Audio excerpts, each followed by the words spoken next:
stack strategically. The best thing about a skill stack is that you probably already have one.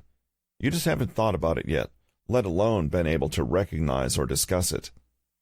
The first step in defining your skill stack is making sure that you have abilities that work as counterparts and complement each other toward a specific end goal.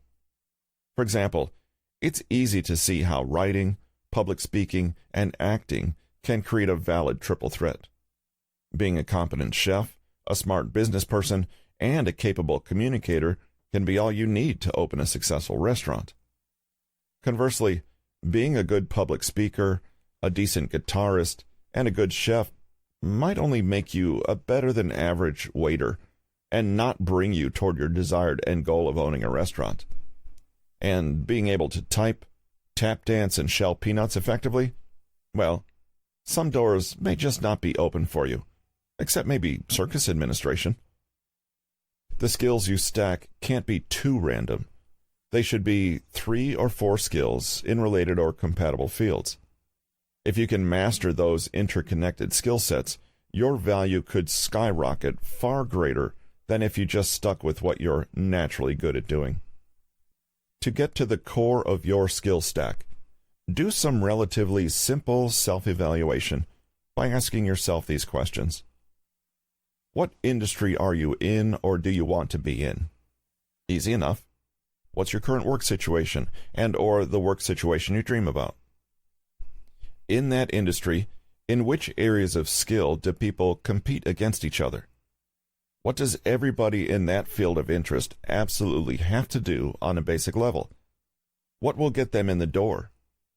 These are the skills that the business or endeavor is built on, the ones that the higher-ups will always judge their employees about on a daily basis. If you're in the top 5% of those skills, it's commendable. But there are still others like you, and some who are theoretically better than you, so being in the top 5% is not quite enough. Therefore, given that everyone has those skills, what new skills can you acquire that will blow them out of the water? This is your special sauce, the one, or better yet, 2 or 3 additional talents you possess that separate you from everyone else. Chances are, this ability is something you developed in another environment, not specifically for this job or task, and it's the difference maker that can tilt the scales in your favor. Take a look at the top performers in the field, or in related fields, to get a clue if you're not sure what step to take here. Let's say you want to be a stockbroker. In what areas do stockbrokers distinguish themselves from others and compete with each other? Stockbrokers absolutely have to be good at communicating and calculating. That's a given. That should cover 100% of all stockbrokers. But let's be more reasonable and say that 75% of them actually are.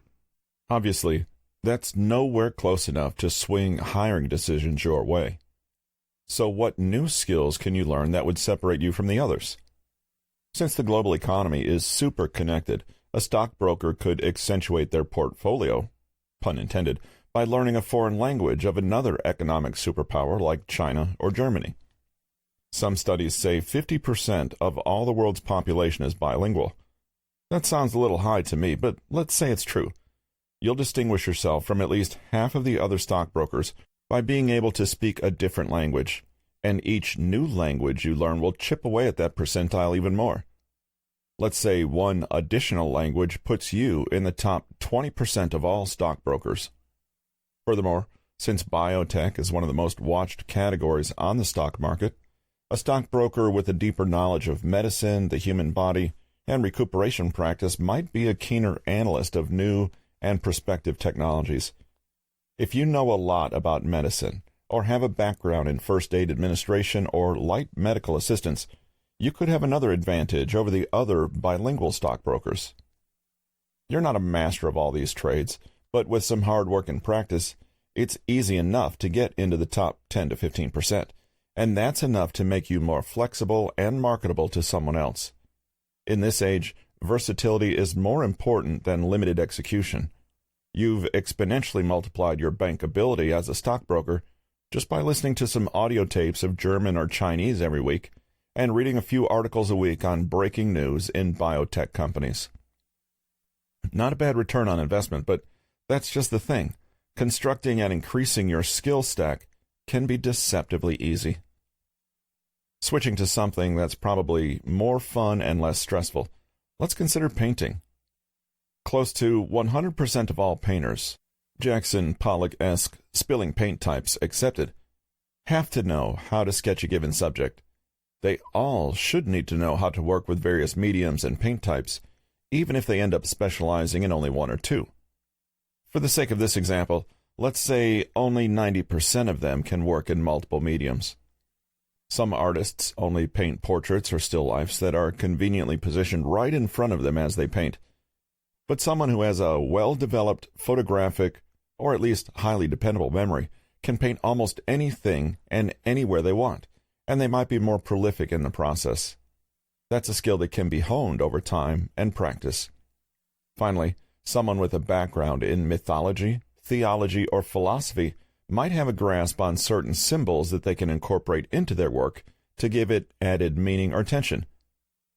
A skilled draftsperson is easy to find among painters, but a skilled draftsperson who works in multiple mediums, has a high-functioning memory, and an extremely well-rounded background in art theory, mythology, or philosophy, that's not a common trifecta, and it's easy to use them all in service to art. Each time you add another skill to your stack, you're crafting a more and more selective Venn diagram.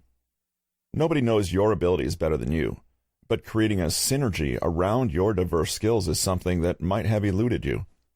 Skill stacking can take advantage of what you already are and present it in a way that benefits the masses. And it's also a great constructive way to figure out what skills you need to learn to make you stand out.